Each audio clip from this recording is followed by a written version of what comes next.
Mi video no se quita.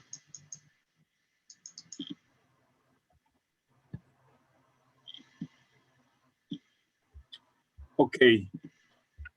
Vamos a retomar un poco la clase anterior, que no nos dio tiempo de cubrirla toda. Y vamos a comenzar. Recordemos que estamos trabajando en los años 30 en Uruguay, al retorno de Torres García a Montevideo, el año 34, y cómo él pronto organiza, ¿verdad?, una especie de grupo de jóvenes artistas de Uruguay, uruguayos, para, digamos, diseminar en el contexto de los años 30 lo que él trae de experiencia de su larga estadía europea. Y bueno, lo primero que hace es fundar la revista Círculo y Cuadrado, que, como ustedes recordarán, era como una versión latinoamericana de la revista Cercle Carré, que él había fundado en París en el año 30, ¿verdad?, en compañía de una serie de artistas importantes de la época, del arte abstracto o concreto, bueno, entre los que destaca sin duda alguna Mondrian, Van Doesburg y otras personalidades que formaron parte de esa vertiente del arte abstracto que se conoce como neoplasticismo. Es decir, como vimos en el caso, por ejemplo, de un artista como Tarsila do Amaral, que regresa de Europa a Brasil también a entrar en contacto de nuevo con su cultura, y hay un choque importante, un impacto que hace que ella reformule toda la visión que tiene del arte moderno, de los influjos de Leger, de Picasso, etcétera, etcétera, como ocurrió también con Anita Malfatti.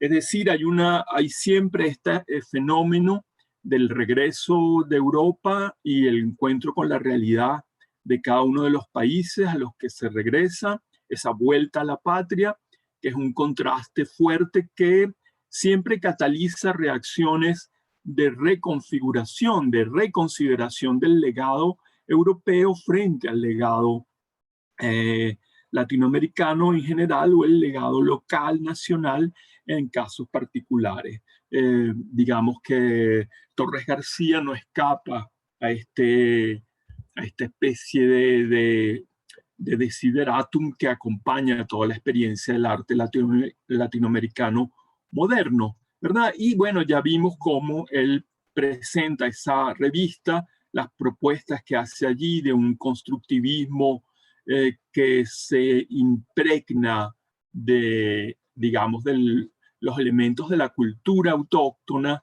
Él va a comenzar a investigar las bases geométricas y el trasfondo, digamos, geométrico, incluso pitagórico, místico, de los antepasados americanos, de los pueblos indoamericanos, ¿verdad? Como él va a referirse, algunos críticos han hablado del trabajo del constructivismo de Torres García en Uruguay como un constructivismo indígena, es decir, como una forma del constructivismo clásico, vamos a llamarlo así, pero aclimatada a las realidades de una búsqueda de las raíces que también estaba movilizando el espíritu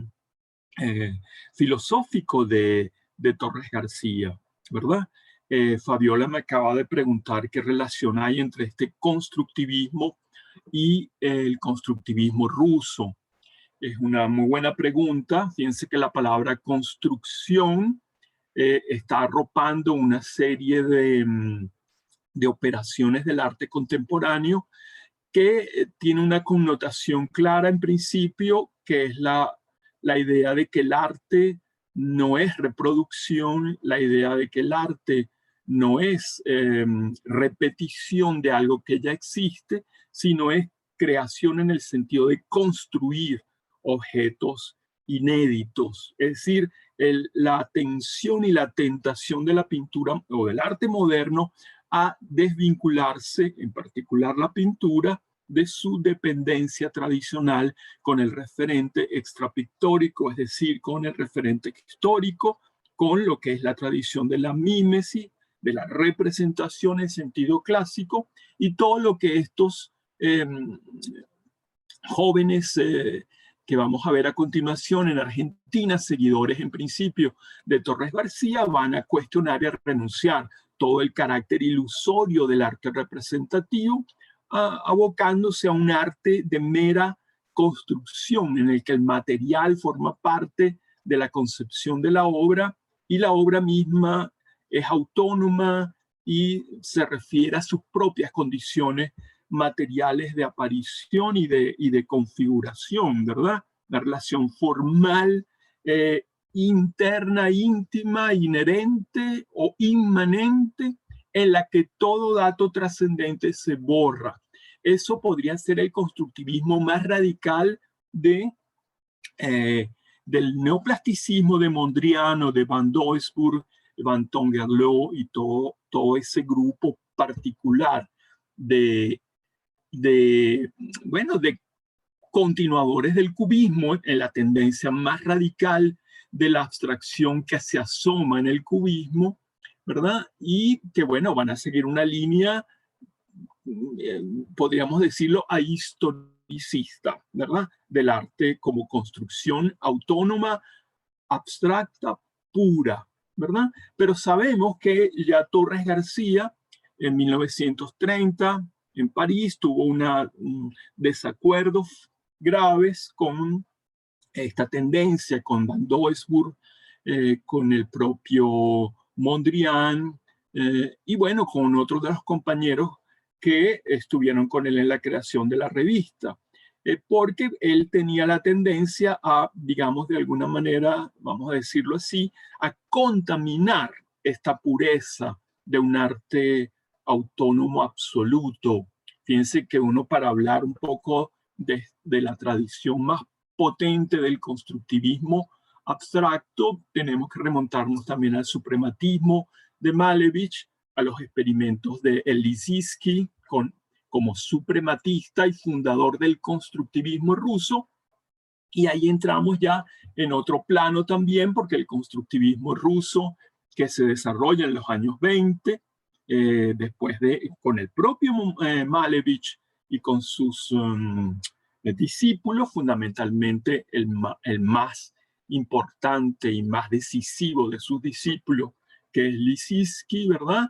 Él va a pasar del suprematismo, que es en cierta manera un no va más de la pintura, es decir, el absoluto, supremus, significa absoluto, puro o total, ¿verdad? Y Lissitzky se va a orientar más bien por un tipo de constructivismo funcional, un constructivismo implicado, no directamente en principio para él socialmente en un sentido político, pero sí un arte que se implica en escenarios ajenos al espacio tradicional del arte, como los museos, las galerías de arte o los salones privados, para hacer un arte de calle, un arte que está ligado directamente a la arquitectura. En el caso del constructivismo de Torres García, bueno, muchas de esas líneas están presentes.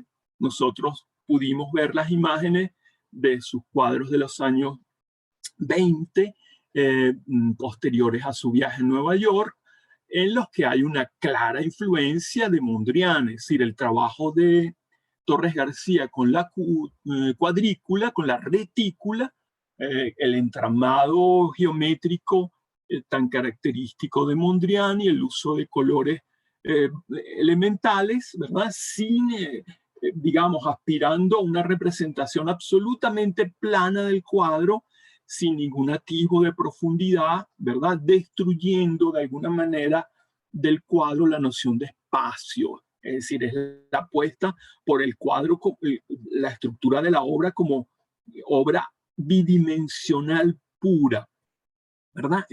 Bueno, pero ya sabemos, como lo vamos a ver a continuación, con las críticas durísimas que le hace uno de los herederos polémicos de su trabajo en Buenos Aires, Tomás Maldonado. Vamos a ver cómo hay una gran, digamos, un cuestionamiento de esta contaminación de ese constructivismo puro del caso de Mondrian en manos de Torres García, que intenta hacer, bueno, como lo vimos también, una especie de conexión entre ese constructivismo europeo, abstracto, puro, y las raíces indígenas. Lo que hace Torres García es tratar de descubrir las raíces geométricas y abstractas del arte precolombino. Por ejemplo, en la manera de construir de los incas, o en el trabajo también de los tejidos, en los diseños en los tejidos, que eran diseños geométricos, abstractos, o cuyas configuraciones ideogramáticas, ¿verdad?, tenían un cierto carácter también abstracto, recurrente, es decir, la forma de los animales, por ejemplo, representados en la cerámica, no respondían a un intento, digamos, de reproducción mimética del animal, sino en cierta medida, como en un ideograma egipcio, como un pictograma, ¿verdad? Abstraían, y hay un cierto nivel de abstracción, los elementos más característicos del carácter, digámoslo así, esencial del animal o del objeto representado. Es decir, no es una copia que trata de dar la ilusión de equivalencia entre el animal representado y el animal real, sino una configuración abstracta en cierta medida, abstraída del dato real, en la que se ven las formas elementales de la forma de un cuerpo de una salamandra o de un pájaro o de un ser humano, ¿verdad? Entonces, ahí lo que ocurre con el constructivismo de nuestro querido Joaquín Torres García es precisamente esa conexión, esa fusión entre el arte abstracto puro de la tradición mondrianesca y esos elementos que él quería descubrir aquí. Es decir, que había ya un arte abstracto en América antes de las búsquedas europeas, inclusive, ¿no? Que no tuvimos aquí un arte mimético en los orígenes, digamos, étnicos de la cultura indoamericana, por lo menos en ese pasado precolombino, ¿verdad? Bueno, yo les había puesto este manifiesto, el manifiesto 2, constructivo 100%. Fíjense que Torres García tendía a hablar muchas veces no de construccionismo ni de construcción, sino de constructivo, ¿verdad? Constructivo como un dispositivo de operación intelectual y al mismo tiempo pragmática a la hora de construir cosas.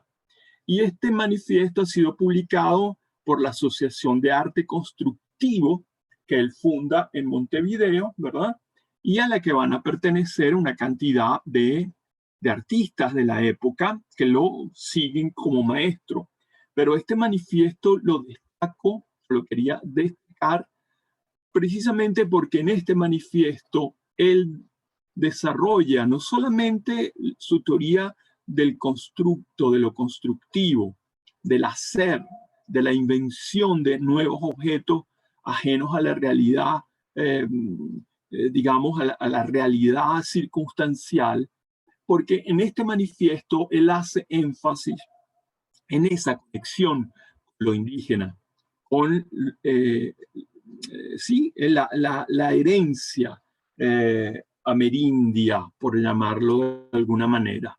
Pero es un manifiesto bastante particular que está escrito en la forma de una parábola, con una historia mítica sobre el origen del hombre y la relación entre los hombres de abajo y los hombres de arriba, los hombres de cultura, los hombres ignorantes, es decir, un relato bastante, por un lado, bastante esquemático y por otro lado, bastante esotérico, porque está conectado a sus ideas de una cultura cosmogónica, de una relación ritual, de el arte con el hombre, ¿verdad? No el arte como una forma alejada de las necesidades religiosas, por ejemplo, o ceremoniales, rituales comunitarias de un determinado pueblo, una determinada cultura, sino que él está empeñado también en ver el arte en una dimensión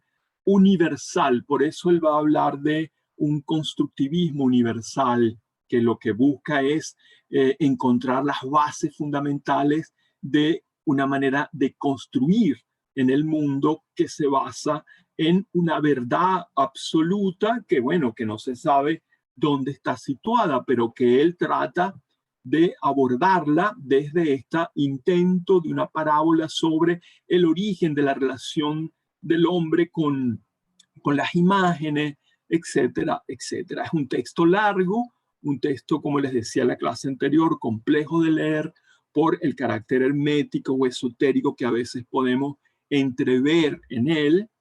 Y bueno, lo que quería rescatar es precisamente esa conexión con lo americano. Vamos a leer dos fragmentos. Al tratar pues de ahondar en el espíritu de esas tierras de América, tratamos de ahondar para hallar la obra del hombre esencial.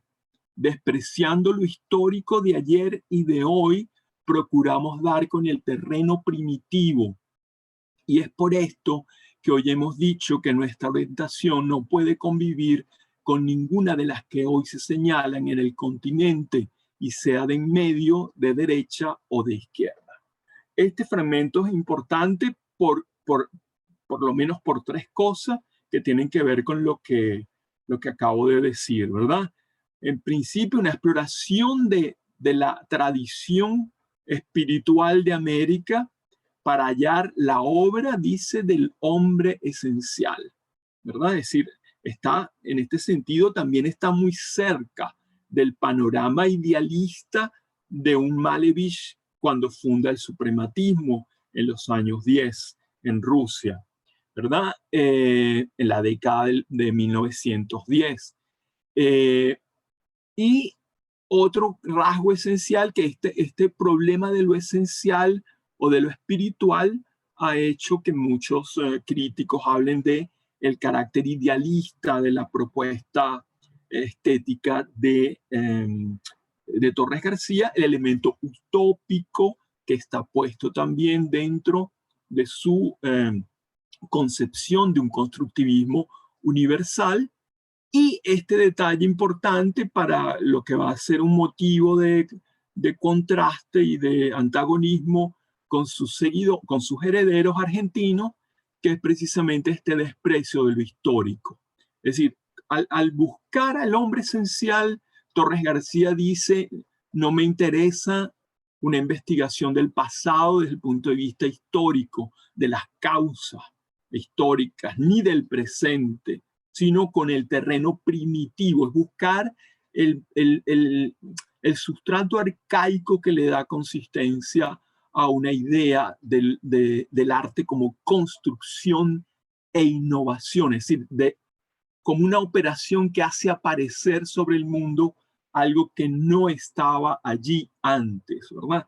Y en ese sentido vamos a ver después la conexión, ya no en el caso de Torres García, pero sí de los grupos argentinos con la propuesta creacionista de un poeta como Vicente Huidobro, ¿verdad? La idea de que el poema no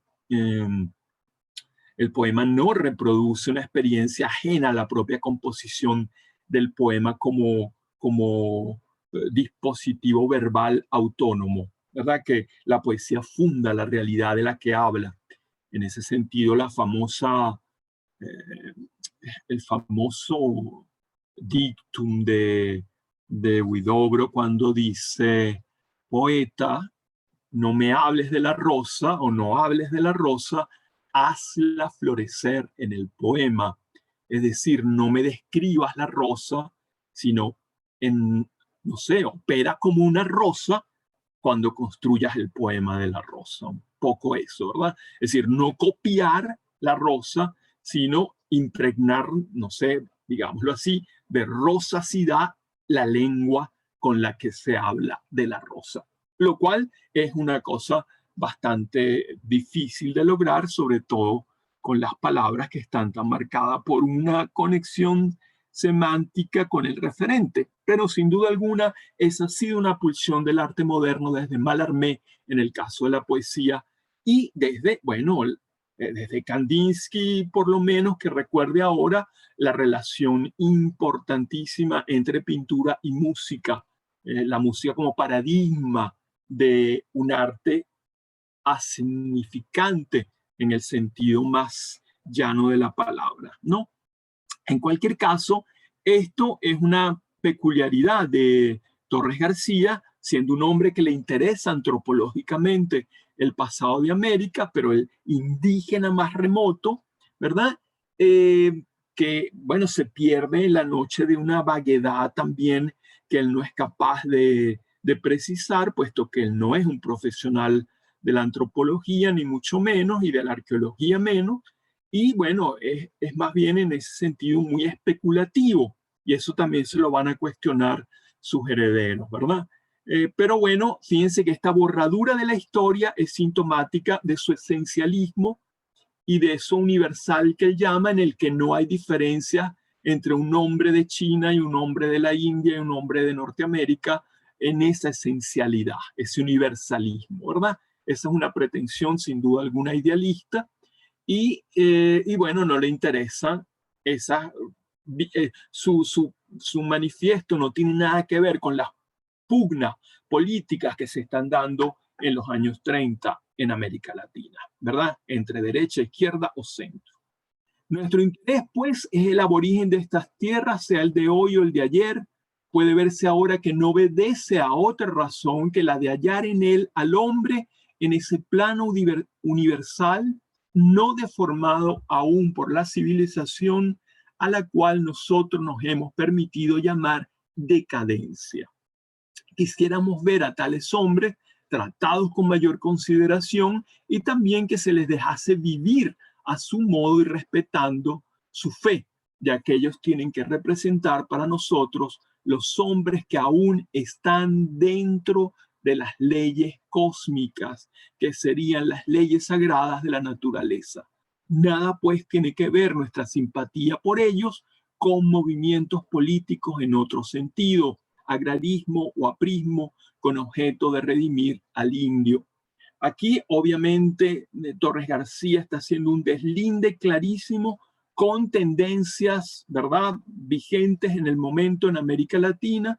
Por ejemplo, desde un punto de vista indigenista, del indigenismo, y desde un punto de vista marxista de lo que está haciendo, por ejemplo, Mariátegui en Perú, con su revista Amauta, ¿verdad? Y todo lo que tiene que ver en una lectura de lo indígena desde un punto de vista político, reivindicativo, ¿verdad?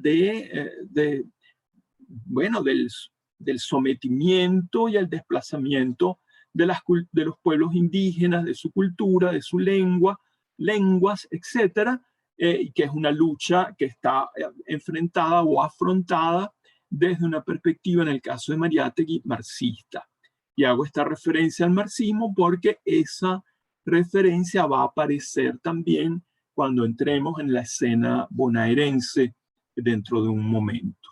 Entonces, bueno, nuestro querido Torres García va a ser tomado como una especie de mago, de sabio que está como muy pegado a las cosas místicas o metafísicas y como perdido en el contexto de la conflictividad histórica concreta, política, del momento latinoamericano y del momento mundial, ¿no? Bueno, Entonces, bueno, ¿qué va a hacer? Fíjense, aquí tienen en esta obra de los años 30, esa 40, esa integración o esa fusión que él intenta entre lo que es la forma geométrica pura, la cuadrícula o la retícula, que de alguna manera desarrolló de manera, digamos, radical un Mondrian o todo el neoplasticismo, y aquí él va a contaminar, como hemos dicho, esa retícula con elementos pictográficos, figurativos, más bien ideográficos, ¿verdad? Que tienen un cierto nivel de representatividad figurativa, lo cual es un escándalo para los puristas abstractos y geométricos, ¿verdad? Fíjense que al principio de la clase sobre Torres García dijimos cómo a él se le ocurre proponer un constructivismo en 1930 para reaccionar frente al surrealismo, ¿verdad? En los años 29, el 28, 29, y esa reacción lo lleva a fundar Cercle et Carré, que es una revista que se propone crear un arte abstracto puro, ¿verdad? Que luego, bueno, el propio Torres García va a derivar hacia este tipo de constructivismo indoamericano o indígena, como lo llama una famosa curadora de arte contemporáneo latinoamericano, Mari Carmen Ramírez. Pero en todo caso, bueno, aquí vemos cómo hay esa confluencia entre lo geométrico abstracto y elementos protofigurativos que tienen que ver con diseño de los adornos incas, de los ídolos incas, de la forma de representación de los animales, la propia palabra inti, ¿verdad? Bueno, aquí veríamos esa fusión que tiene un interés real para la tradición de nuestro imaginario cultural y que sin embargo va a ser cuestionada por los radicales abstractos, digamos, argentinos de los años 40.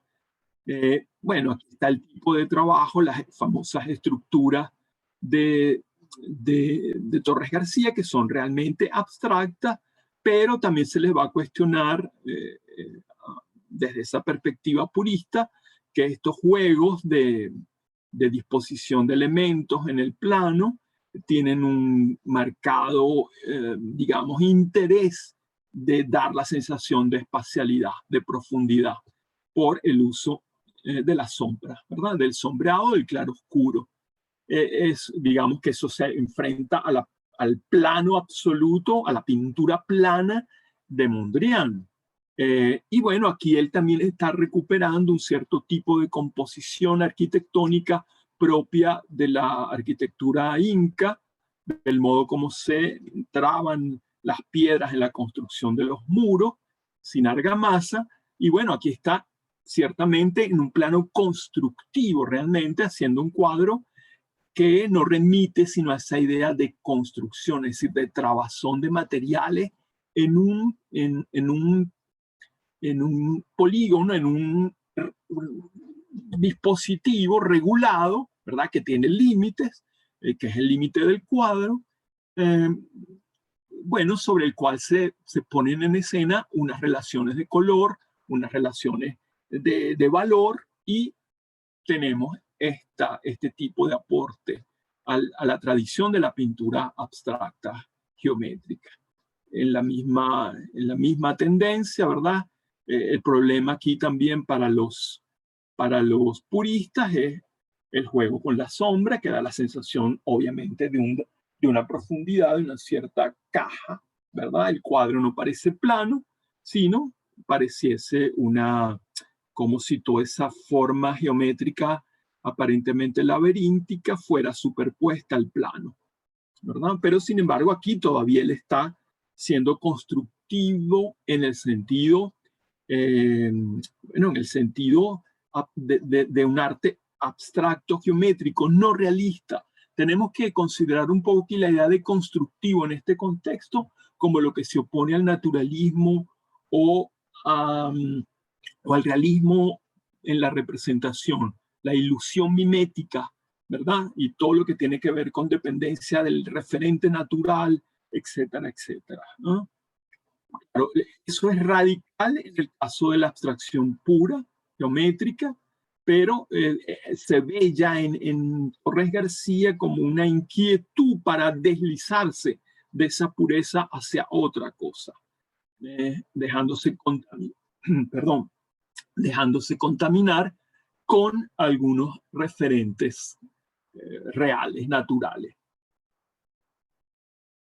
Entonces, bueno, en parte de la tarea de Torres García en Montevideo va a ser la de la pedagogía. Él va a convertirse en un maestro de muchas generaciones de jóvenes pintores. Él trae la buena nueva del arte abstracto, geométrico, a través de esa confluencia entre la investigación sobre las raíces americanas y, bueno, va a fundar lo que se va a llamar el Taller Torres García, que va a tener una larga experiencia después de la muerte del propio maestro y que, bueno, va a producir por lo menos una relación continua de los jóvenes aspirantes al arte a entrar en contacto fundamentalmente con las ideas del maestro, ¿verdad? Y al fundarse poco después el taller, comienza a circular el primer órgano divulgativo del taller, donde muchos de los participantes van no solamente a exponer obras, digamos, reproducciones de sus trabajos plásticos, sino también textos, planteamientos teóricos sobre el constructivismo latinoamericano, sobre las ideas del maestro. El propio Torres García va a publicar acá muchos textos. Y bueno, aquí está una de las portadas de Removedor, digamos que es revista del Taller Torres García, y el órgano divulgativo, ¿verdad? Y que está redactado, como dicen, y editado exclusivamente por integrantes del taller, ¿no? Y bueno, es una revista bastante longeva, es decir, en el sentido de que va a durar bastante tiempo. Aquí tenemos el número 20 del 47, octubre-noviembre del 47, donde en la portada vemos al maestro precisamente rodeado de discípulos, de gente grande, de gente ya formada y de niños, de gente muy joven. No, y ahí está la actitud como prototípica de esa figura de Torres García con esa melena, esa barba, que, bueno, tiene todas unas connotaciones como de un sacerdote, un mago, y él iba por esa onda un poco, ¿verdad? Como un resonador de corrientes que son metafísicas, religiosas, esotéricas, pitagóricas, pónganle ustedes los adjetivos que quieran, ¿no? Y bueno, aquí, como les decía, se publican artículos de Removedor, y fíjense que hay una ilustración de Gonzalo Fonseca, que es uno de los miembros del taller, uno de los discípulos más destacados del maestro, de Torres García, y bueno, aquí también vemos la cercanía entre lo que hace en este dibujo Fonseca y lo que ha hecho el maestro también, ¿no? El uso también de un elemento figurativo en simbiosis. Después Maldonado va a criticar esto como eclecticismo, ¿verdad? Entre lo figurativo y lo geométrico. Y bueno, aquí tenemos algunas obras de la llamada Escuela del Sur el taller de Torres García, en la que vamos a ver, bueno, las resonancias que hay entre lo que el maestro hace y lo que hacen sus discípulos. Esas obras, bueno, entre los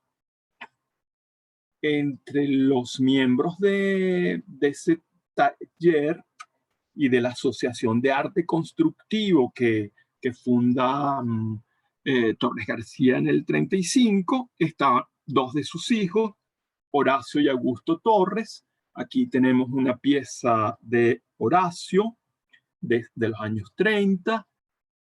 Bueno, aquí usamos también la estructura de organización del plano con elementos reticulares, en los que se van a encontrar elementos muy simbólicos que a veces recuerdan a los símbolos utilizados por el padre, ¿verdad? El sol, la balanza, la copa, etcétera. Es decir, hay una mezcla ahí entre esa configuración del tablero, una especie de altar o, ¿cómo la llamaríamos? No me viene ahora la palabra, pero en todo caso aquí tiene una connotación también religiosa, ritual, como una especie de retablo, ¿verdad? Con elementos simbólicos. Aquí ya nos perdemos la pureza abstracta de un Mondrian.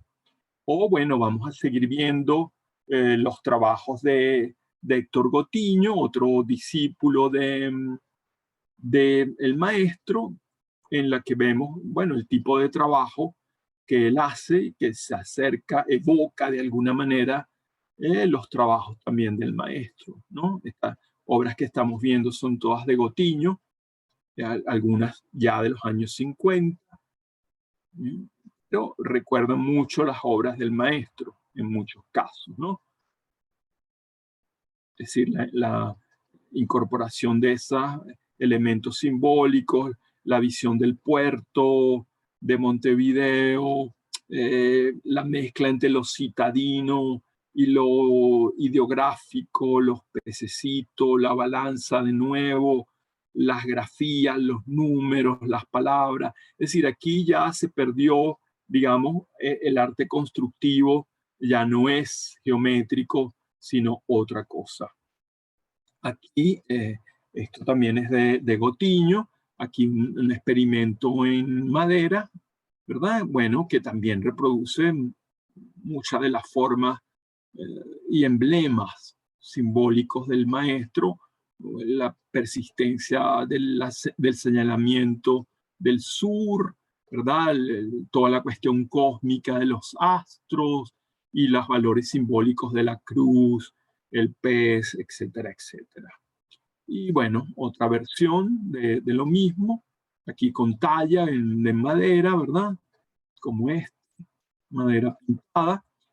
Y después vemos el trabajo de Gonzalo Fonseca en la escultura, que de alguna manera, bueno, pone también en relación ese trabajo de Torres García, investigando el modo de construir de los incas, y estas composiciones que tienen un remedio arquitectónico, sin duda alguna, son como peces de maqueta en piedra, en mármol, piedra caliza, etcétera, también con un elemento como lúdico de paisajes fantásticos, en la que podría verse desde un punto de vista muy purista, contaminaciones de carácter surrealista, del mundo de los sueños, de la imaginación, etcétera, etcétera, ¿no? Bueno, en este sentido, Fonseca es un buen discípulo porque además ha trascendido un poco el trabajo del maestro.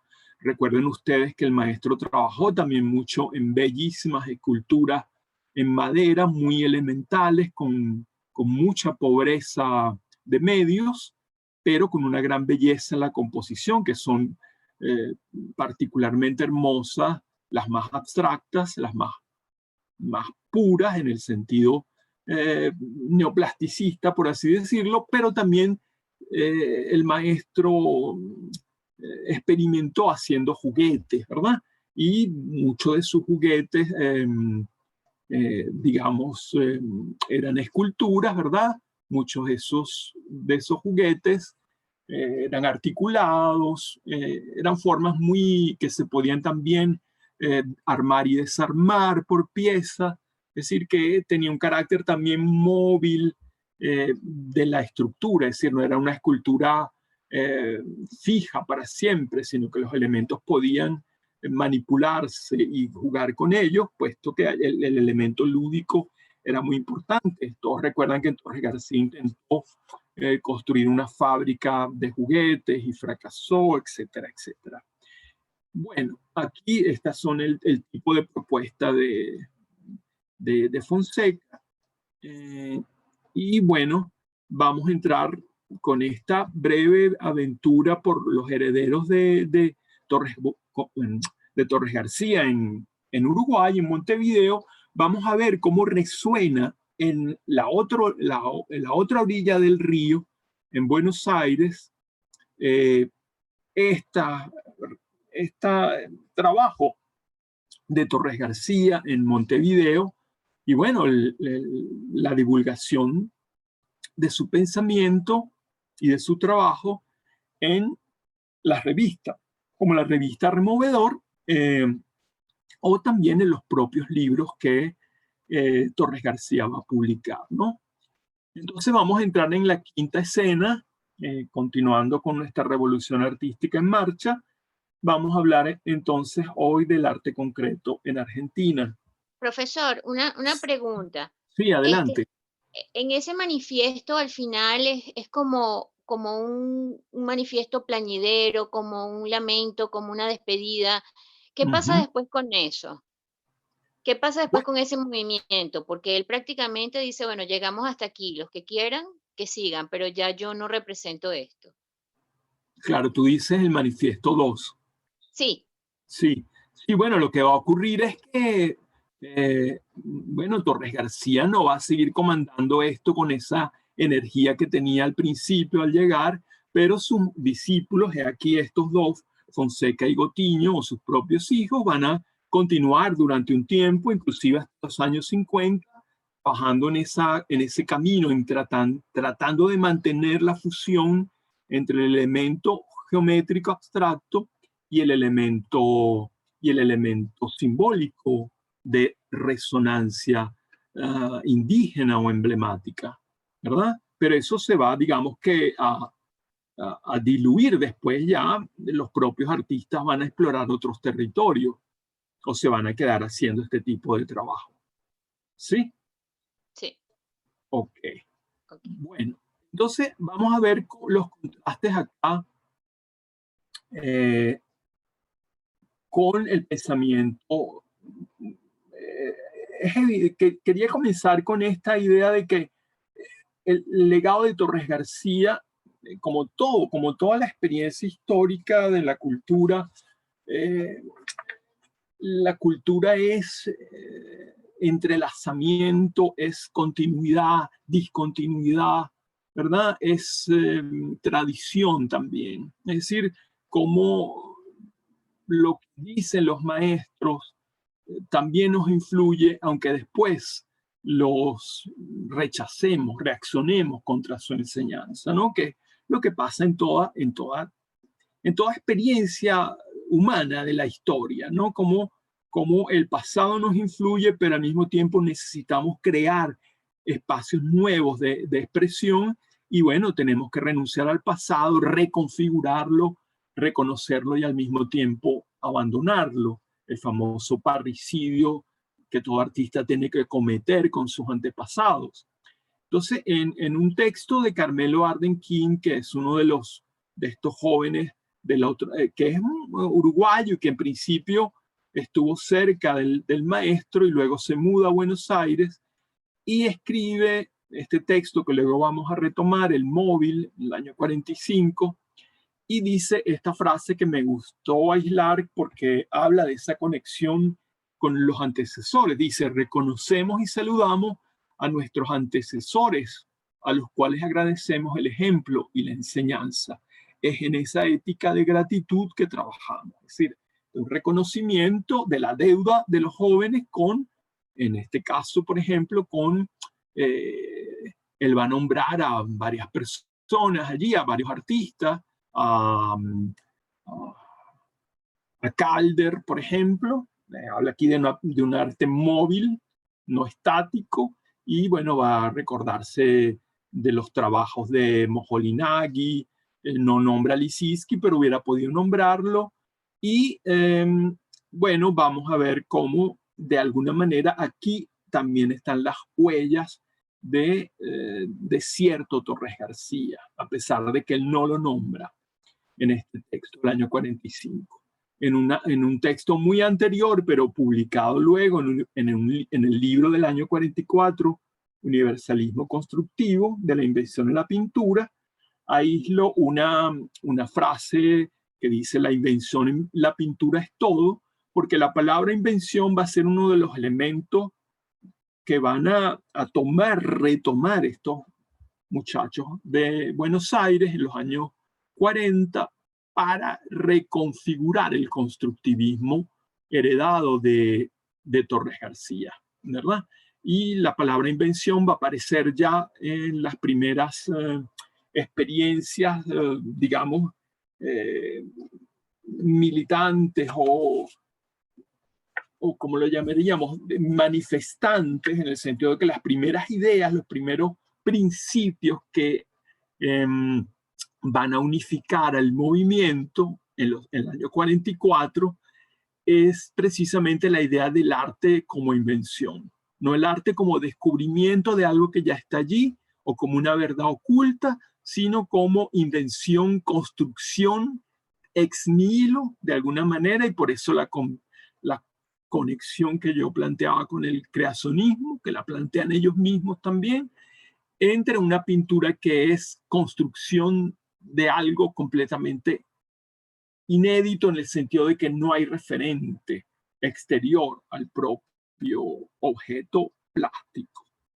Entonces es un mundo abstracto también. La batalla del arte auténticamente moderno es, a no dudarlo, la batalla por la invención, que dice Tomás Maldonado, que es uno de los más aguerridos cuestionadores del legado de Torres García, y sin embargo, este texto del año 46, cuyo título ya es bastante sintomático, Torres García contra el arte moderno, que es una crítica muy dura al constructivismo indigenista o uruguayo, como él lo llama, de Torres García. Y sin embargo, él retoma esa idea también Torres Garciana del carácter inventivo de la pintura. La pintura inventa, no copia, no representa, no reproduce, y no intenta tampoco la ilusión de realidad, sino que inventa desde las propias disponibilidades de la materia plástica y de los recursos de la pintura, producir objetos, ¿verdad? La idea de invención, entonces, persiguiendo a estos muchachos como una fuerza que los va a articular. En el primer manifiesto de Torres García, él dice, entre otras muchas cosas, que al regresar a Montevideo, el problema que le atormentaban no era precisamente el de los postcubistas, sino este de un arte constructivo con base universal. Un arte constructivo con base universal. Estas cosas que son de siempre y que a todos los hombres tendrán que interesar siempre, como es el movimiento, el ser y el no ser, el hombre y el cosmos. Cosas tan concretas como la ley de proporción y la forma que hay en las cosas, aparte de ellas, que trata uno siempre de ver y tocar. Y precisamente para liberarme de la pintura acaramelada, sentimental, burguesa, y dar algo sano en que el espíritu pueda complacerse y reponerse de la lucha un momento. Aquí encontramos una vez más, es una característica de estilo, pero también de orientación filosófica, ideológica de Torres García, el tratar de sintetizar y de fusionar aspectos que son desde un cierto punto de vista contradictorios. El carácter como metafísico de lo esencial, lo universal, y el carácter pragmático de la forma, de la construcción, una denuncia de la pintura convencional, acaramelada, sentimental o burguesa, pero también una idea del arte como una forma de complacencia psicológica, de serenidad, de apaciguamiento, de encuentro con algo, de estabilidad espiritual, ¿no? Es decir, también hay un elemento constructivo en ese sentido. El arte no es mera expresión del sujeto que se expresa a través de la forma, sino también un intento de producir efectos que son efectos positivos en los espectadores. Es decir, hay siempre como la dimensión ética de la forma en que se va a construir el objeto también para interpelar al espectador. Entonces hay un elemento ahí que no es de disfrute estético, de gozo sensual o sensible, sino también esa idea de que el arte comunica algo, una idea del hombre, una idea de la experiencia humana y de la relación del hombre con el cosmos, con la naturaleza, etcétera, etcétera. Por eso hablaba antes de un elemento religioso en el trabajo de Torres García y también en sus propuestas teóricas. Pero la primera aparición fuerte de la vanguardia en Buenos Aires aparece precisamente en 1944 con la revista Arturo, una revista de un solo número, como suele pasar muchas veces en la historia de la vanguardia, que es una revista, bueno, que se organiza de manera, como lo decimos, contingente y circunstancial para aparecer, para hacer visible el movimiento, declarando mediante manifestación, mediante un programa de acción, lo que el movimiento es, contra qué va el movimiento, a favor de qué va el movimiento. Es la portada de la revista Arturo, que es un diseño de Tomás Maldonado, ¿verdad? Aquí está doble desplegado, la portada y la contraportada. Es un solo grabado que recuerda algunos grabados de Kandinsky quizás. Y bueno, aquí no hay ningún otro tipo de marca que no sea el nombre de la revista y la mención del año y el verano del 44, es decir, aparece en marzo del 44 en el verano austral, ¿verdad? Ese que ahorita están en invierno, no, ¿están en qué? Carolina, ¿qué están ustedes ahora?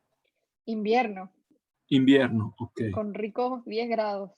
Ay, bueno, sabrosísimo. Sí. Bueno, entonces fíjense, en el verso de la primera página de la portada de la revista apareció esta especie de ¿cómo se diría?, de pancarta política, donde lo que se enfatiza es precisamente la idea de inventar. El grupo se va a llamar en principio Arte Concreto Invención.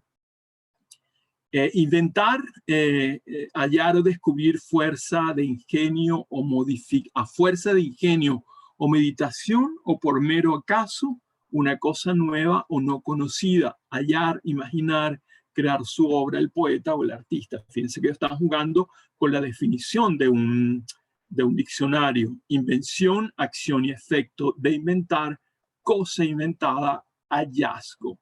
Ellos van a hacer una diferencia entre descubrimiento y hallazgo. Descubrimiento es como encontrar algo que ya está allí, ¿verdad? Y se va a poner de relieve. Pero inventar es sacar de la nada algo que no existía antes del acto mismo de emergencia del objeto inventado. Y bueno, van a poner al final esa idea de invención contra automatismo, que, bueno, se ha leído muchas veces como un cuestionamiento del paradigma de la escritura automática surrealista, de todo lo que es construir o trabajar la obra a partir de los dictados del inconsciente, sin control de la razón, sin control de la voluntad. Y bueno, precisamente ellos están proponiendo todo lo contrario, un arte formal estricto, de regularidad, bueno, de atención a la composición formal, que no pasa para nada por la ensoñación, el delirio, ni todas esas fuerzas que el surrealismo trató de poner en escena como fuerzas, incluso políticas, de convertir la sociedad burguesa en una sociedad liberada de otro tipo, ¿no? No va a haber en esta proposición, no va a dejar de haber, perdón, un elemento político fuerte, pero por otro lado, ¿no? La complejidad de las interrelaciones y cómo se cruzan los flujos ideológicos, políticos, estéticos en los contextos culturales. Entonces aquí vamos a ver en este periodo en Argentina un refluir también del pensamiento marxista. Muchos de los artistas que pertenecen a Arte Concreto Invención van a afiliarse al Partido Comunista, y en el fondo de estas ideas de un constructivismo,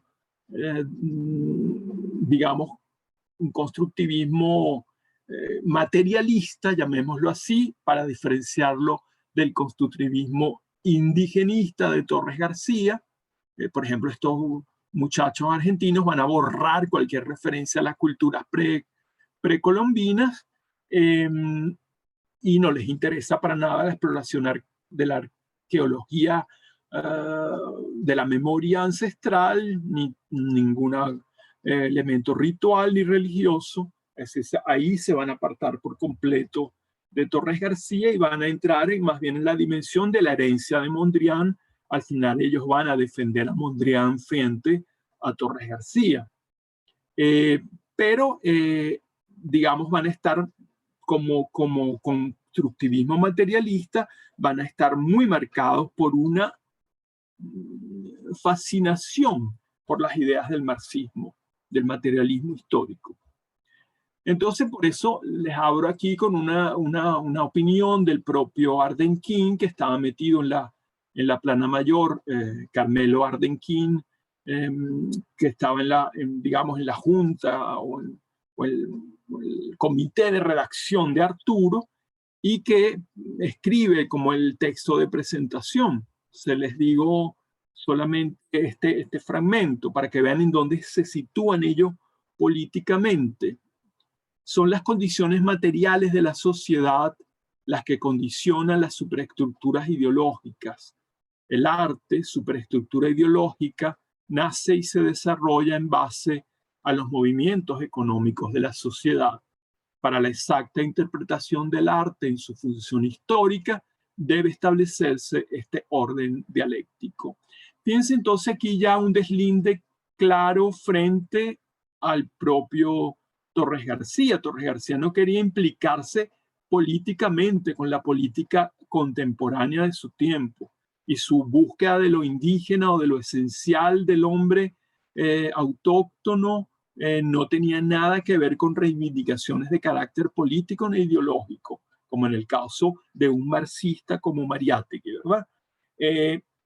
Entonces aquí vemos obviamente casi como digamos, aquí se nota, pero a primera vista, una lectura probablemente muy literal del catecismo materialista, la célebre dicotomía marxista entre estructura y superestructura. Aquí él está, un muchacho, Ardenquín, ¿verdad? Un veinteañero, bueno, sí, como tragando entero la filosofía materialista, y bueno, está jugando con esa doble esa contraposición entre estructura económica de la sociedad o base histórica de la sociedad y lo que se supone es la superestructura ideológica, la filosofía, la religión, etcétera, etcétera, en la que entraría también el arte, y que para una buena interpretación del arte, para una exacta, el carácter histórico del arte, debe establecerse este orden dialéctico, es decir, esa dialéctica entre la base histórica o social y el elemento formal propiamente estético, entre estética e historia, podríamos decirlo, que es una confluencia y un conflicto constante de la vanguardia, ¿verdad? Entre arte y política, entre arte y vida concreta. Y por ahí se vuelve a conectar también con las ideas del constructivismo ruso, hacer del arte una experiencia que no está aislada de la comunidad y que interfiere o interviene en los procesos de organización del espacio público, por ejemplo, mediante construcciones urbanas, arquitectónicas o mobiliario urbano en la calle, etcétera, etcétera, ¿verdad? Es decir, de alguna manera aquí va a haber esas conexiones por el lado de la política. Y bueno, una de las primeras cosas que va a ser como el caballo de batalla de Arte Concreto Invención, desde la propia revista Arturo del año 44, es la problematización del marco como uno de los caballos de batalla. El marco como esa forma tradicional, clásica, rectangular o cuadrada, que ha sido, digamos, el soporte básico de la representación en pintura, ¿verdad? Bajo ese escenario ortogonal estricto, bueno, la gran pintura se ha hecho hasta la propia época. El propio Torres García pintaba cuadros en el mismo sentido rectangular, a pesar de que trabajaba dentro con la retícula, pero lo que ellos proponen entonces es romper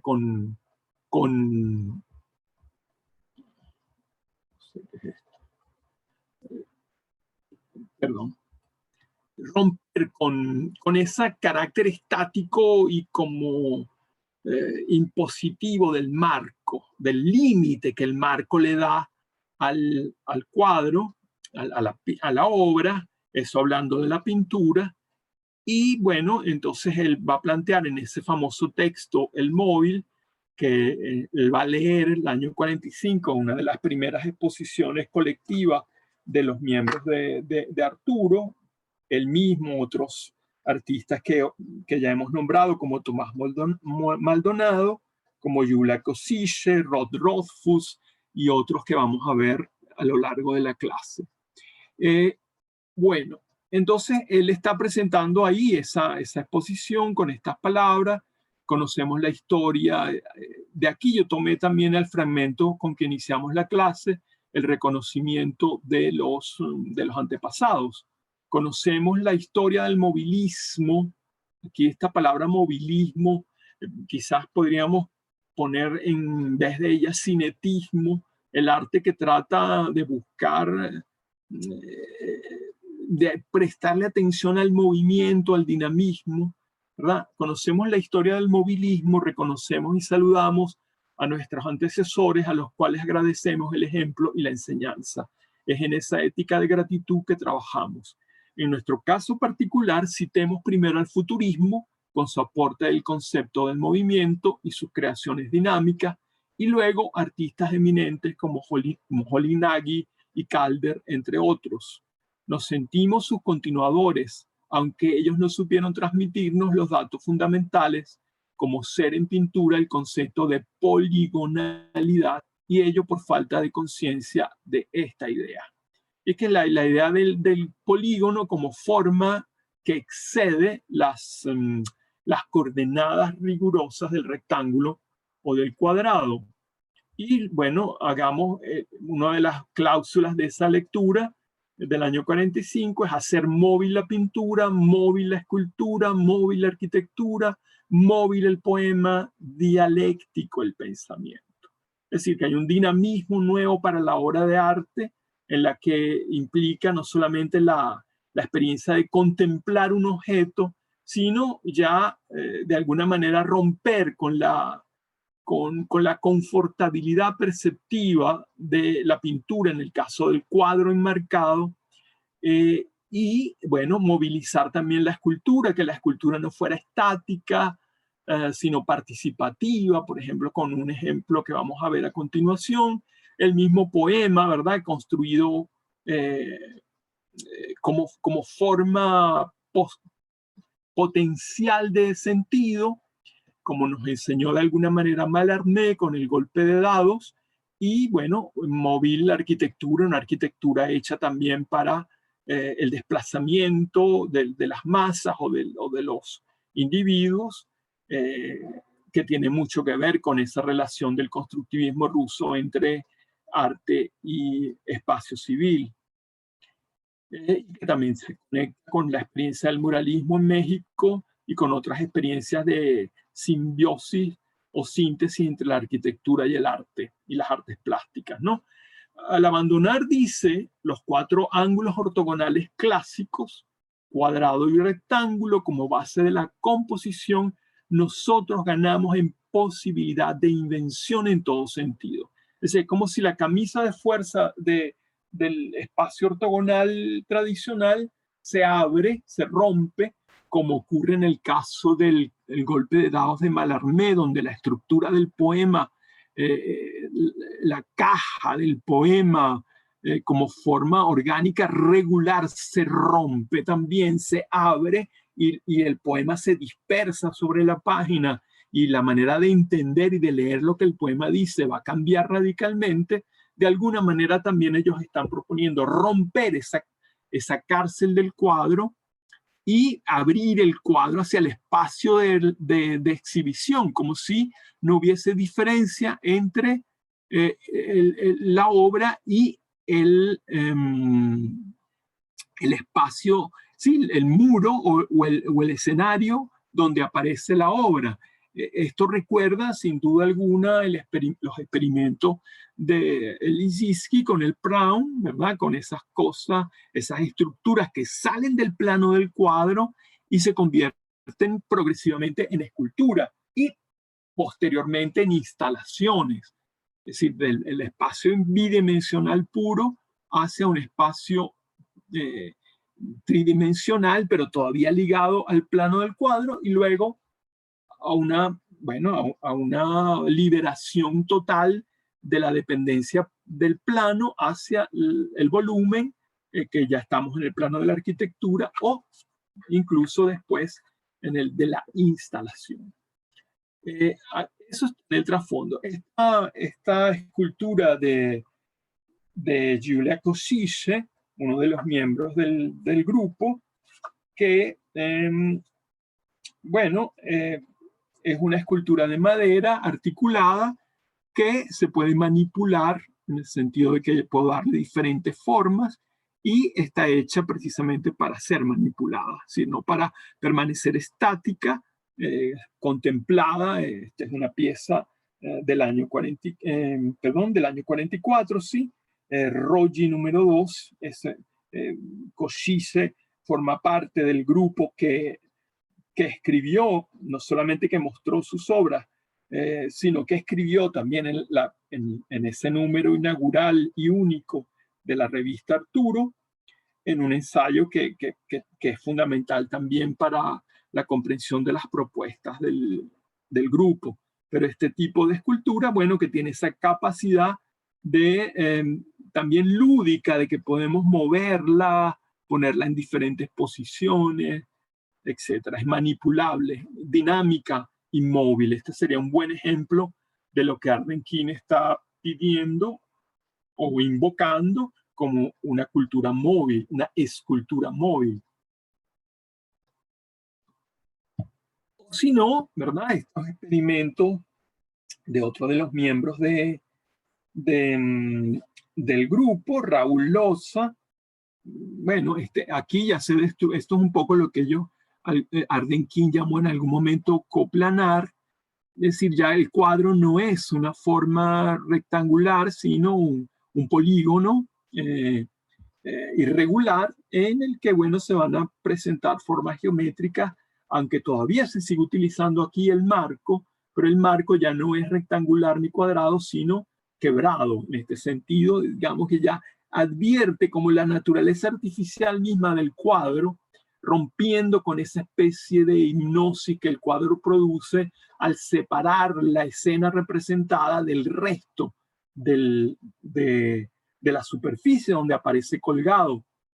Esto va a ser un poco más radical después, ¿verdad? Pero en principio este tipo de experimento que, si uno lo ve con una cierta distancia histórica, puede resultar inclusive un poco ingenuo, ¿verdad? Que uno de los caballos de batalla del movimiento sea precisamente la destrucción de la forma ortogonal por estas formas poligonales irregulares, que bueno, sí, está bien, es una manera de liberar el espacio y de hacerlo menos estático, pero sin duda alguna sigue dependiendo de la forma del objeto plano enmarcado, delimitado por un borde, por un parergón que lo separa del resto del espacio. Es el mismo tipo de juego, del mismo Raúl Loza, ¿verdad? Todos los años 40.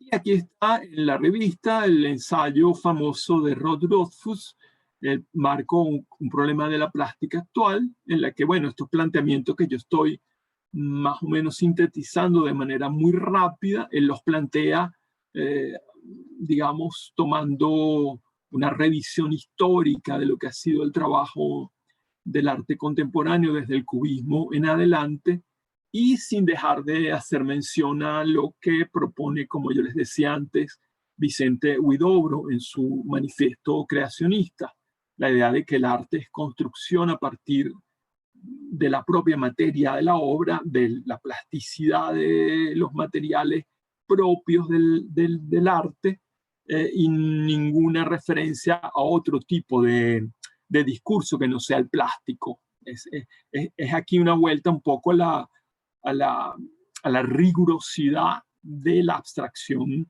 de tradición mondrianesca, por así decirlo, o suprematista, ¿verdad? También.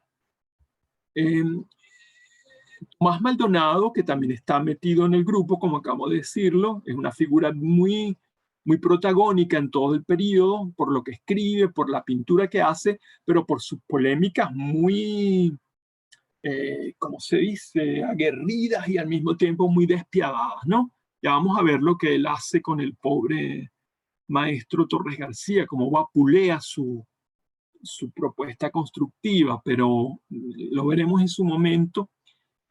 Entonces él dice en una entrevista muy posterior, al recordar lo que intentaban hacer ellos en ese momento, era preciso, dice, no vacilar en cuestionar la validez del objeto cuadro como realidad independiente del entorno, dejar irrumpir el exterior en la interioridad de la obra, cancelar, en fin, la separación entre exterior e interior.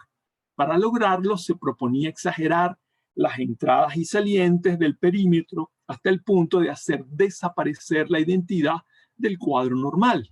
Es un poco esto, pues, lo que acabamos de ver. La explicación posterior de Tomás Maldonado, cuando ya él se ha separado de esta ala del movimiento, digámoslo así, porque él va a ser como una especie de disidente junto con otro grupo de artistas de esta primera arte, esta primera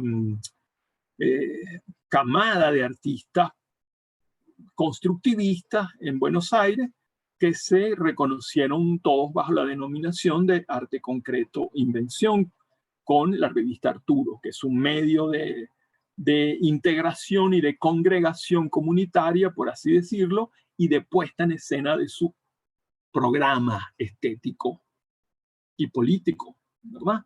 Y bueno, aquí están algunos de los experimentos del propio Rod Rothfuss, rompiendo la estructura del marco, con formas dinámicas, bastante con esa disposición de las diagonales. Y bueno, pero digamos el contorno del cuadro ya no tiene marco, pero obviamente hay una separación entre la pieza y el espacio de alrededor, el espacio sobre el que se coloca la pieza, ¿no? Y bueno, estos son experimentos de Rothfuss. Fíjense que también aquí ya hay vacío absoluto de referencias orgánicas o de referencias naturales, o nada de símbolo. Aquí hay una distancia fuerte del constructivismo simbólico, yo prefiero llamarlo así, que indigenista o indoamericano, de Torres García. Aquí hay una obvia dependencia de la tradición de Mondrian. Solo que Mondrian todavía estaba como preso de la cárcel del cuadro, del ortogonal del cuadro. Aquí ellos se están abriendo también a una forma experimental de disposición de las imágenes o de las figuras en un dispositivo que no es regular, es irregular. Entonces aquí surge el primer grupo que, como les vengo diciendo, se llamó a sí mismo, se autodenominó Arte Concreto Invención, y que dura realmente un poco tiempo. Es decir, la revista Arturo tiene un solo número, aparece el año 44, y pronto ya en el año 46, finales del 45, noviembre, ya hay la primera disidencia, ¿verdad? En este texto del 45, que lee en una de las exposiciones colectivas, ya hay el síntoma de que hay una ruptura dentro del grupo, ¿no? Esto ya lo leímos antes, yo lo puse antes, no debí repetirlo acá, pero eso es lo que fundamenta un poco la base del proyecto de la revista Arturo y de esta primera asociación de artistas de Buenos Aires, el concepto de poligonalidad y la idea de dinamismo y movilidad de la pintura, ¿no? Y bueno, aquí están las propias obras de Arden King de los años 40. Y bueno, aquí tienen también un juego con el marco. Hay una especie de, ¿cómo se diría? Como una especie de danza entre la estructura del objeto y el marco de la pieza. Parece como doblemente enmarcada y, bueno, con un juego meramente geométrico de la forma y del color, ¿no? Tanto que muchas de esas piezas no tienen nombres, o tienen nombres un poco extraños o abstractos. Negar, por ejemplo, de 1943, se llama esta, ¿no? Otras serán números o otras sin título. Bueno, este es el experimento con el polígono irregular de esto. Arden King, sobre todo, fue el más aguerrido defensor de esta forma y la estuvo desarrollando y la estuvo aplicando en su trabajo hasta los años 50 por lo menos, mientras los otros ya habían como derivado hacia otras formas, ¿no? Pues la gente se cansó de este experimento de la forma irregular del cuadro y se volvió al cuadro tradicional, como veremos en algunas piezas bellísimas de Maldonado, que son geometría pura, de nuevo. Y bueno, Arden King, que defendió este lado, se quedó en la asociación, en este primer grupo de la revista Arturo, y Maldonado, con otra serie de artistas, su propia esposa Lydie Pratt y otros más, Molenberg, el propio Raúl Loza se va también con Maldonado, de la primera camada que aparece en Arturo, y van a experimentar otro tipo de ligada también a la estructura geométrica. Todas estas piezas son de Arden King.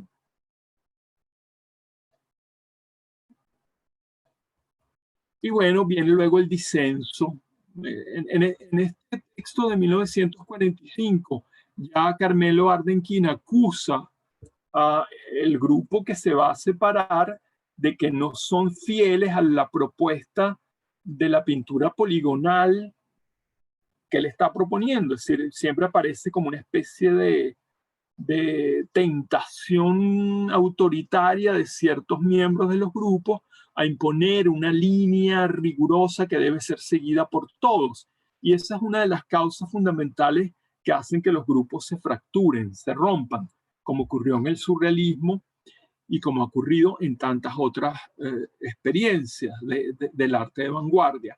En este caso, esa presión de Carmelo Arden King frente, bueno, necesidad que tenían otros artistas del grupo de explorar formas que no fueran poligonales ni irregulares, sino estructuras más convencionales desde el punto de vista del enmarcado, bueno, hizo que un grupo importante de artistas armara por su cuenta el año 46 una asociación de arte concreto invención. El grupo antes se llamaba Arte Concreto Invención, ahora ellos lo van a llamar Asociación de Arte Concreto Invención, que recuerda de alguna manera, quizás hay aquí una ironía inconsciente o deliberada, ¿verdad?, frente a la Asociación de Arte Constructivo que inaugura, que funda Torres García en 1935. Bueno, son las 4 de la tarde. Aquí viene el manifiesto invencionista. Aquí está, digamos, la plana mayor de los disidentes que se van de la revista Arturo y dejan solo Ardenquín con otro grupo de artistas. Perdonen la foto, fue la única que encontré en la red. Si llegan a encontrar una mejor, aquí está en el centro Tomás Maldonado, que va a ser la cabeza, digamos, de esta disidencia, y están Ennio Iommi, Raúl Loza, están muchos de los otros pintores que van a exponer por su cuenta en otras galerías y que van a dar cuenta de otras propuestas también estéticas que ya renuncian a la regularidad, la irregularidad del polígono por otras formas más escultóricas, quizás con más potencia dinámica que las propias de Carmelo Ardenquín. Ahora, les pregunto si quieren que leamos el manifiesto en 5 minutos más o prefieren dejar este trozo para la próxima clase. Léalo, profesor. Ok. Entonces, ellos también van a fundar su revista, solamente va a salir un número, esta revista Invención Arte Concreto.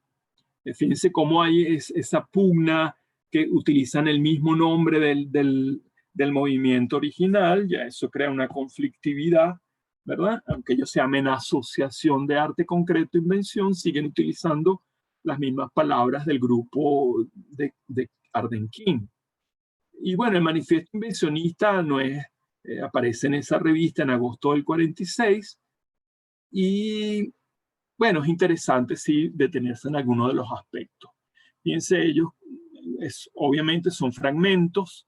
La estética científica reemplazará a la milenaria estética especulativa e idealista.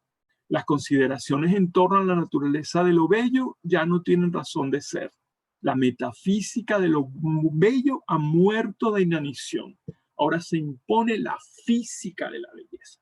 Fíjense que las influencias, así como los concretistas brasileños van a sentir la influencia de Max Bill, que viene de esta misma tradición del arte abstracto geométrico, estos muchachos la van a sentir directamente de Mondrian y de Van Doesburg.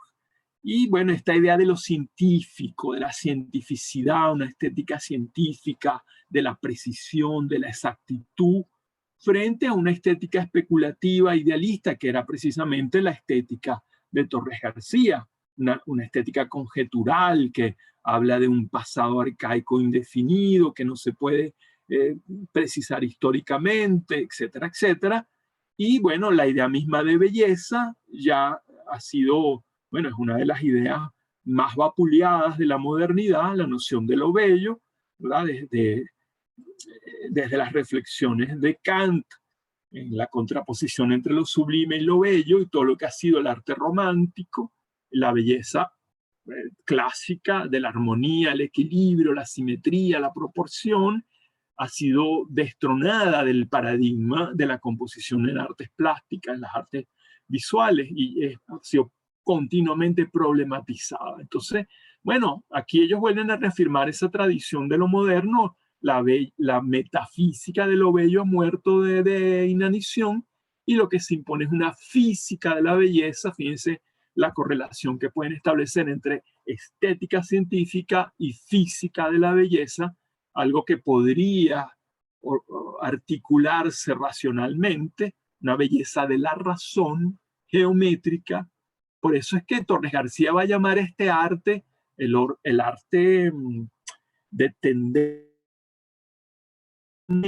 digámoslo así, un arte frío, un arte sin emoción, porque está regido por una voluntad racional de orden formal, en la que lo los sentimientos, las emociones o, digamos, las problematicidades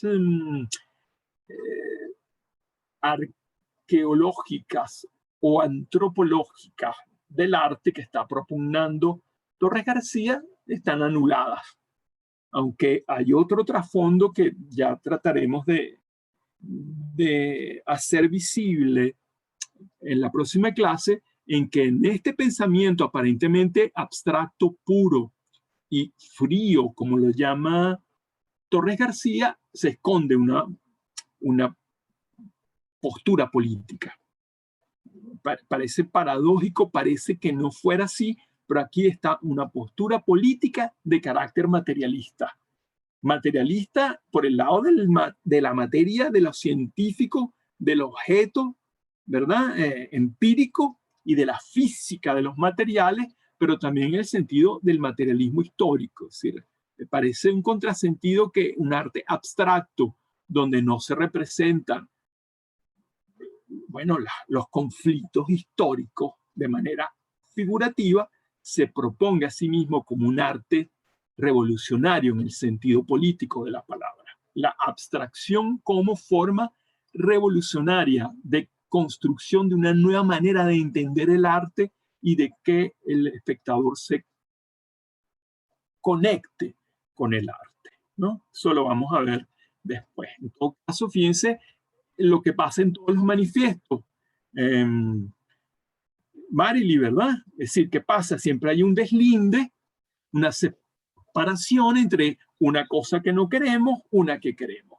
Frente a la estética especulativa e idealista del pasado, que es milenaria, nosotros proponemos una estética científica, ¿verdad? Una noción física de la belleza. Abajo la belleza tradicional, que ha muerto de hambre, y ahora vamos a proponer nosotros esta belleza geométrica o pura, materialmente autónoma, materialmente plástica. La batalla librada por el arte llamado abstracto es en el fondo la batalla por la invención concreta. Piensen que para ellos invención no tiene ningún carácter fantástico, es concreción, la invención de objetos concretos. En esto ellos tienen un antepasado que no reconocen, que es Hans Arp. También en el dadaísmo, en la década de los 10, él habló que lo que él hacía, que era absolutamente abstracto, recuerden su pintura, sus primeras pinturas, incluso sus ensamblajes o sus esculturas de madera, tiene un gran componente abstracto. Y él hablaba que él no hacía arte abstracto, sino arte concreto, que era lo más concreto que podía haber, no era abstracto, porque la palabra abstracto tiene quizá un poco la connotación de alejado de la realidad.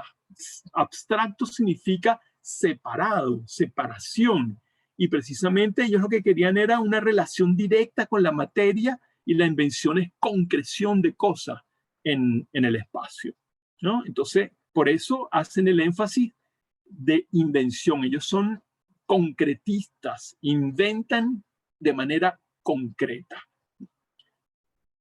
El arte representativo, entonces esto es una crítica al arte representativo, tiende a amortiguar la energía cognitiva del hombre, a distraerlo de su propia fuerza. Fíjense esto. La materia prima del arte representativo ha sido siempre la ilusión. Ilusión de espacio, ilusión de expresión, ilusión de realidad, ilusión de movimiento.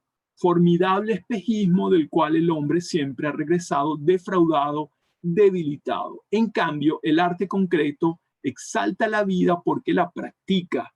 El arte de acción genera voluntad de acción. Fíjense, aquí ya está el carácter también como didáctico de un arte geométrico que no tiene trazas de ningún detalle histórico representativo de la realidad, ni trata de dar la ilusión de movilidad, ni la ilusión de espacio, ni es el cauce para la expresión de la subjetividad del artista, y sin embargo es un vehículo para transformar la relación del hombre consigo mismo, es decir, el arte realista, el arte ilusionista, representativo, como él lo llama, dice que amortigua la energía cognitiva del hombre, porque bueno, le pone a disposición del ojo y de la mente las cosas ya masticadas, digeridas, y el arte abstracto le propone más bien una intelección, una atención particular que lo hace activo, es decir, tiene que tratar de entender lo que está pasando en esa escena en la que no hay ningún dato de la realidad en el que apoyarse.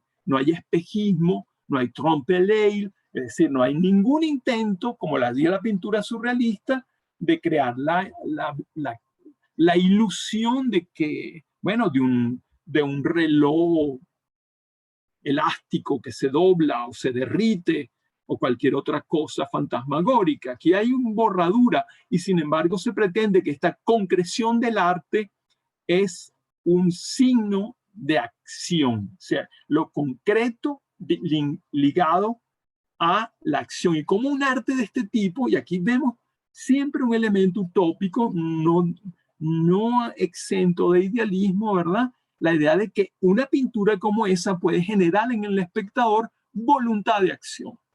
En vez de la otra pintura que lo que ha hecho es amortiguar la energía cognitiva del hombre. Mientras el arte representativo amortigua la energía cognitiva del hombre, el arte abstracto activa esa energía, la pone a funcionar. Y esa activación de la energía cognitiva, bueno, es en un paradigma científico materialista lo que hace que el hombre descubra nuevos escenarios de acción, nuevas formas de relación social, nuevas maneras de producción tecnológica. Entonces hay aquí un proyecto que parece absolutamente formal, pero que es al mismo tiempo un proyecto ideológico, un proyecto político. No está transmitido de manera explícita, como lo podríamos ver en las cosas más convencionales del realismo social o otras formas de arte comprometido. Aquí es casi neutro, casi limpio, pero en el fondo de la exposición está planteada el efecto moral o ético y político de un arte de esta naturaleza, de un arte que no es abstracto, sino concreto. Y por eso la diferencia es tan importante para ellos, ¿verdad? Porque no es que se separa de la realidad al representar formas geométricas puras, ¿verdad? Sino que está activando intelectualmente al espectador en función de un proyecto de liberación, ¿verdad? Digámoslo así. Hay más fragmentos y ustedes me dicen si sigo. O cortamos. No, profe, denos un ratico para... Claro, claro. Bueno, ustedes como yo, me alegra muchísimo tener en el auditorio a mi querida amiga Marily, porque está leyendo por su cuenta. Y entonces, así como Marily lee por su cuenta, ustedes pueden leerse el resto del manifiesto invencionista. Si lo encuentran por allí, tú has estado entrando en la página del Museo de Houston. Sí, es maravillosa. Claro. ¿Viste? Hagan como Marily lo que no lo han hecho todavía y recorran ese archivo que los documentos, bueno, llueven y que no tienen tiempo de leerlos todos. Son muchísimos, pero, por ejemplo, si buscan el manifiesto invencionista, yo no lo saqué de allí, pero probablemente está. Y bueno, vamos a continuar con el manifiesto la clase que viene y vamos a entrar entonces un poco a algunas de las obras de este grupo. Y bueno, como siempre, tenemos un pie en la próxima clase. Estamos en la cuerda floja. Bueno, entonces yo creo que esta es la última clase por esta temporada, Pamela. Y luego regresamos en enero. ¿Cómo es la cosa? No estoy segura. Creo que sí. Creo que es la última. Eso dijo Constanza la semana pasada. Yo pensé, bueno, sí, que son 6 clases y luego 4. ¿Cierto? Si la profe Constanza dijo eso es porque es así. Yo también tenía la idea que era así. Entonces probablemente no nos volvemos a encontrar por este camino en esta escena hasta el año que viene. Entonces, exacto. Bueno, les deseo, bueno, mucha alegría, mucha cautela en la manifestación de esa alegría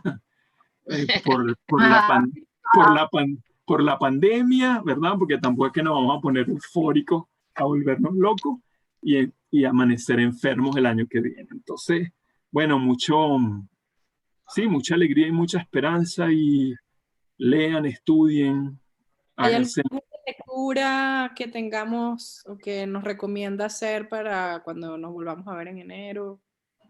Bueno, la bibliografía, exploren ustedes el archivo. Tengan como tarea explorar el archivo de documentos de arte latinoamericano del Museo de Houston. Y eso, Vale. con eso tendrán más que libros de texto, y libros históricos o de crítica, aunque hay por ahí un catálogo bellísimo que está en la bibliografía de Torres García, donde pueden leer muchísimo. Joaquín Torres García, un moderno en la Arcadia, pero no sé cómo acceder a él. Yo tengo el libro, sin embargo, yo creo que explorando los documentos ustedes como buenos investigadores, van a encontrar muchas verdades, sin que nadie se las diga, pues, que es la mejor manera de aprender. ¿Cierto? ¿Cierto, mi querida Carolina? Así es, así es. Dale, pues, abrazos. Un abrazo para todos. Felices Navidades, no engorden demasiado. Oh my God. Gracias. Y bueno, Todo. cuídense. Esa es la parte Bueno, más hasta pesada. luego, profesor. Que esté muy bien, que pase feliz Navidad y que reciba bien el nuevo año. Chévere. El año que viene sea menos terrible que este. Por favor. Ojalá que así sea. Dale, abrazos. Por excelente clase. Maxi. Dale. Dale,